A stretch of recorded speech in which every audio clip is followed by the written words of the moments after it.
안녕하세요. 7팀 8교시 환경오염과 건강에 대해 발표를 하게 된 문화예술학부 홍수빈입니다. 저희는 자료조사는 스포츠과학부 박수현 학우님과 김성훈 학우님, 그리고 스마트 IT공학부 김동환 학우님이 맡아주셨고, PPT 제작은 문화예술학부 지혜진님이 맡아주셨습니다. 저희 8교시 목차에 대해 설명해 보겠습니다. 첫 번째, 실내 공기오염의 정의와 발생지, 그리고 우리에게 주는 영향을 발표할 것이고, 두 번째, 실내 공기오염의 종류와 해결 방안, 세 번째, 내분비계 교란 물질의 정의와 종류, 네 번째, 내분비계 교란 물질의 영향과 대처 방안의 순서로 이루어지겠습니다. 최근 환경오염에 의해서 암 질환을 위시한 많은 불치의 만성 질환들이 발생하고 있다고 합니다. WHO 보고에 따르면 암 질환의 70% 이상이 환경오염에 의해서 발생되고 있다고 합니다. 그럼 여러분은 이런 환경오염이 우리에게 얼마나 악영향을 미치는지 알고 계신가요? 혹은 우리가 주로 생활하는 실내 공기오염이 우리에게 주는 영향을 알고 계신가요? 저희는 발표 첫 번째로 이런 실내 공기오염의 정의와 발생지, 그리고 우리에게 주는 영향에 대해 자세히 알아보려고 합니다. 우선 실내 공기오염이 무엇인지에 대해 알아보겠습니다.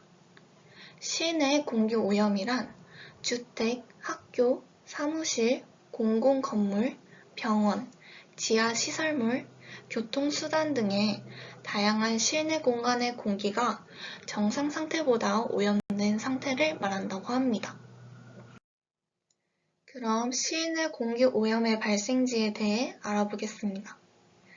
실내 공기 질은 건물 구조, 환기 실태, 지역, 계절 등에 따라 다양하게 변화될 수 있다고 합니다. 일반적으로 실내 공기 오염은 인간의 활동, 생활 및 사무용품, 건축 자재, 오염된 대기의 유입 등으로 발생된다고 합니다. 그럼 다음으로 실내 공기 오염이 우리에게 주는 영향에 대해 알아보겠습니다. 실내 환경에 존재하고 있는 미생물들은 다습하고 환기가 불충분하며 공기질이 나쁠 경우 잘 증식하게 된다고 합니다. 이런 증식한 미생물들이 전염성 질환, 알레르기 질환, 호흡기 질환 등을 유발시키기도 한다고 합니다. 그래서 이러한 실내 공기 오염이 우리에게 주는 영향은 오염물질별 특성과 개인별 건강 면역 등 특성에 따라 다양한 형태를 띠게 되는데, 그 중에서 주거 공간에서 나타날 수 있는 건강 피해로는 대표적으로 만성 감기, 기침, 가래, 코 자극, 호흡 곤란, 호흡기 질환, 두통, 눈 자극 등과 같은 증상을 들 수 있다고 합니다. 이러한 특징처럼 실내 공기 오염은 우리가 살아가는 데 있어 불편함을 느낄 수 있는 악영향을 줄 수 있다고 합니다. 두 번째, 실내 공기 오염의 종류와 해결 방안에 대해 알아보겠습니다. 실내 공기 오염 물질의 종류. 첫 번째는 미세먼지입니다. 미세먼지는 눈에 보이지 않는 아주 가늘고 작은 지경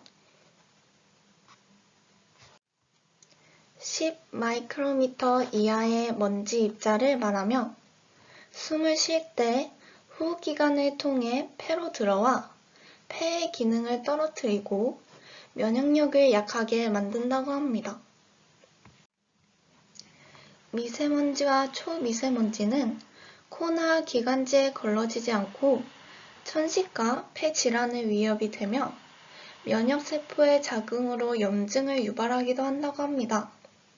그래서 2013년 10월 WHO 산하의 국제암연구소에서는 미세먼지를 1급 발암 물질로 규정하기도 했습니다. 이처럼 미세먼지는 우리가 살아가는데 흔히 찾아볼 수 있는 물질이지만 그만큼 우리에게 악영향을 주는 물질이기도 합니다. 그 다음 두 번째는 이산화탄소입니다. 탄소나 그 화합물이 완전 연소하거나 생물이 호흡 또는 발효할 때 발생하며 건조한 공기 중에 약 0.04% 함유되어 있다고 합니다. 이산화탄소는 독성은 없지만 그 양이 증가하면 혈액 속에 녹아있는 이산화탄소가 폐에서 사라지지 않게 되며 18% 이상인 경우에는 생명이 위험하기도 하다고 합니다. 이런 이산화탄소는 앞에 7교시에 말한 것처럼 환경 오염에도 악영향을 미치고 우리 건강에도 악영향을 미치는 것을 잘 알 수 있습니다. 세 번째로 소개할 물질은 이산화질소입니다. 이산화질소는 자극적인 냄새를 가진 적갈색의 기체로 치사용 시설이나 난방, 흡연 등에 의해 발생한다고 합니다. 호흡 시 폐포 깊이 도달해 헤모글로빈의 산소 운반 능력을 저하하며 이로 인한 호흡 곤란을 일으키는 독성이 아주 강한 물질이라고 할 수 있습니다. 계속해서 실내 공기오염 물질의 종류에 대해 알아보겠습니다. 네 번째 물질은 라돈입니다. 라돈은 토양이나 암석 등에 함유된 우라늄이 방사성 붕괴를 하면서 자연적으로 생성되는 라듐의 붕괴 시 생성되는 원소입니다. 무색, 무미, 무취의 방사성 가스로 내부 기관에 악영향을 미칠 수 있는 방사성 입자를 방출시킵니다. 다섯 번째, 일산화탄소입니다. 일산화탄소는 연소 시 산소가 부족하거나 연소 온도가 낮으면 불완전 연소가 일어나게 되어 생성됩니다. 혈액 중 헤모글로빈의 친화력이 산소의 약 250배로 산소 대신 헤모글로빈과 결합하여 체내 산소 결핍에 따른 각종 질환을 유발합니다. 마지막 여섯 번째 실내 공기오염 물질은 석면입니다. 길고 가는 모양의 섬유상 물질로서 내화성이 강하고 마찰을 잘 견디며 화학약품에 대한 저항성이 강하고 전기에 대한 저열성이 있어 단열재 등 여러 분야에 사용합니다. 공기 중의 석면은 육안으로 식별이 불가능하며 악성종 피종, 폐암 등을 유발할 수 있는 IARC 1급 발암물질이라고 합니다. 그럼 다음으로는 실내 공기오염 해결 방안에 대해 알아보겠습니다. 첫 번째, 자주 환기시키는 것입니다. 환기는 항상 자주 하는 것이 좋다고 합니다. 미세먼지가 많은 날에도 환기를 자주 시키는 것이 좋다고 합니다. 환기는 유해물질을 제거하기 위한 가장 쉬운 방법이며 실내의 탁한 공기를 밖으로 보내고 실외의 신선한 공기를 안으로 유입할 수 있는 좋은 방법으로 환기는 자주 하는 것이 좋다고 합니다. 두 번째, 공기 정화 식물을 키우는 것입니다.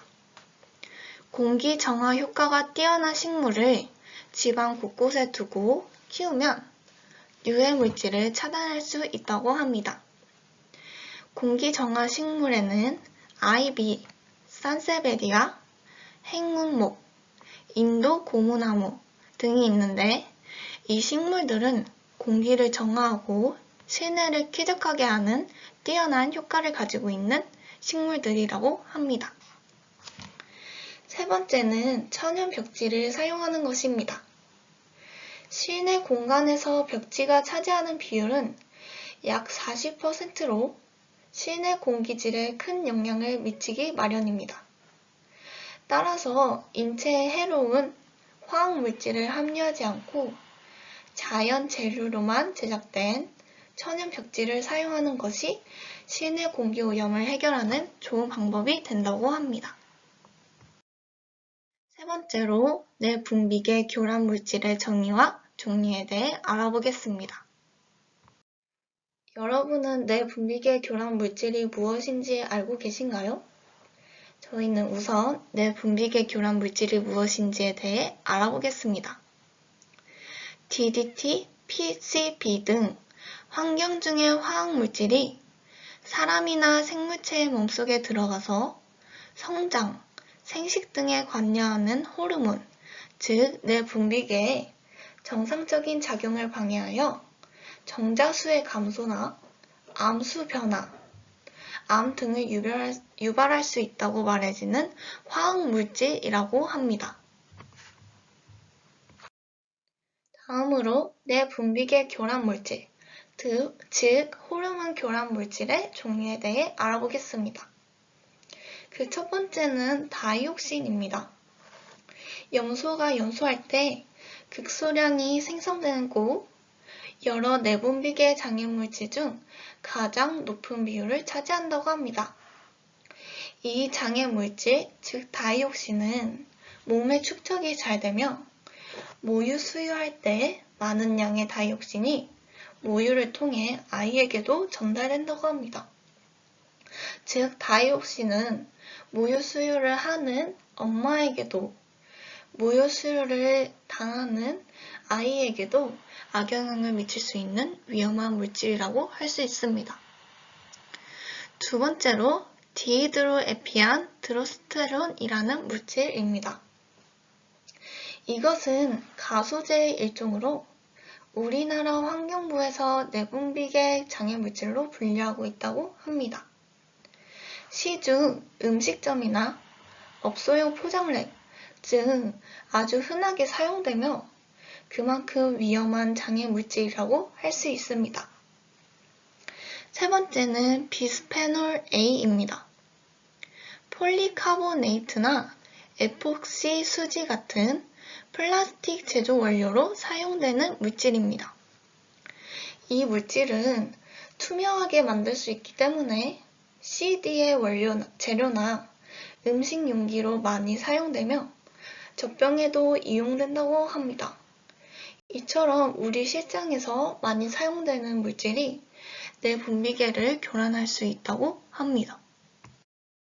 네 번째, 앞에서 알아본 내분비계 교란 물질의 영향과 대처 방안에 대해 알아보겠습니다. 앞에서 알아본 것처럼 내분비계 교란 물질은 우리에게 많은 악영향을 미칩니다. 내분비계 교란 물질로 성인기에 나타날 수 있는 건강 문제는 크게 불임이나 조기 폐경, 정자수의 감소, 호르몬 이상 등이 꼽힌다고 합니다. 먼저 앞에서 설명한 물질인 비스페놀 A는 아드로겐 수용체에 결합할 수 있는 물질이므로 높은 농도에서 아드로겐 기랑 작용을 해 정자 생성을 억제할 수 있다고 합니다. 그럼 이런 내분비계 교란 물질을 해결할 수 있는 대처 방안에 대해 알아보겠습니다. 우선 개인이 할 수 있는 대처 방안입니다. 첫 번째, 먹이 사슬의 하부를 이루고 있는 채소나 과일, 곡물들을 주로 섭취하는 것입니다. 두 번째, 유기농 음식을 먹는 것입니다. 농약이 많이 함유되어 있는 음식을 먹는다면 우리 몸에 내분비계 교란 물질이 더욱 많이 쌓일 것이기 때문에 우리는 유기농 음식을 먹는 것이 좋다고 합니다. 세 번째, 음식을 전자레인지에 돌릴 때는 식품 포장용 랩을 제거하는 것입니다. 앞에서 말했다시피 식품 포장용 랩에는 많은 내분비계 교란 물질이 포함되어 있으므로 특히 음식을 전자레인지 등에 돌릴 때에는 이러한 것을 제거하는 것이 좋다고 합니다. 네 번째, 실내외에서 아이, 반려동물이 살충제에 노출되지 않도록 사용하지 않는 것이 좋습니다. 아이나 반려동물은 우리 같은 성인보다 훨씬 약한 존재이기 때문에 이러한 살충제에 노출된다면 우리보다 훨씬 내분비계 교란 물질에 많이 노출될 수 있고 그러므로 건강에 악영향을 많이 받을 수 있습니다. 그렇기에 이러한 존재들에게는 살충제에 노출되지 않도록 하는 것이 중요합니다. 5번째, 금연을 하는 것입니다. 6번째, 폐건전지를 사용하지 않는 것입니다. 폐건전지는 내분비계 교란 물질을 많이 포함하고 있는 위험한 오염물질이기에 폐건전지는 빠르게 분리수거하는 것이 좋겠습니다. 7번째, 손을 자주 씻고 바닥 창틀을 자주 닦는 것입니다. 8번째, 초강력 세제는 사용하지 않는 것입니다. 그렇다면 사업장에서 내분비계 교란 물질을 대체할 수 있는 방안에는 무엇이 있을까요? 우선 사업장에서는 많은 제품을 만들기 때문에 우리 몸에 안 좋은 유해 물질이 많이 나오곤 합니다. 이런 유해 물질에서는 당연히 내분비계 교란 물질이 많이 나오게 되고 그러므로 우리는 이런 사업장에서 대처할 수 있는 방안을 잘 마련해야 한다고 생각합니다. 우선 첫 번째는 내분비계 장애물질을 사용하는 공장에 대한 사용량 저감과 환경중 배출량 최소화 등을 하기 위한 노력을 하는 것입니다. 두 번째, 유해물질을 유해성이 작은 물질로 대체할 수 있도록 대체 물질 개발 등 노력을 해야 한다고 합니다. 세 번째, 유해물질 법규를 잘 준수해야 합니다. 유해물질 법규가 존재하긴 하지만 이러한 사업장에서는 잘 지키기 어렵기 때문에 이러한 법을 잘 준수하는 것은 아주 중요한 일입니다. 그렇다면 정부에서 내분비계 교란 물질을 대체할 수 있는 방안에는 무엇이 있을까요? 첫 번째, 내분비계 장애물질에 대한 지속적인 조사나 연구를 통해 과학적인 관리 기반을 마련하는 것입니다. 두 번째, 내분비계 장애물질 문제에 대한 국민들이 바르게 알고 대처할 수 있도록 체계적인 홍보를 하고 바른 인식을 제고해야 합니다. 우리는 생각보다 내분비계 교란 물질에 대해 잘 알고 있지 않기 때문에 이러한 점을 정부에서 더 적극적으로 인식을 할 수 있도록 도와준다면 우리는 더 잘 대처할 수 있다고 생각합니다.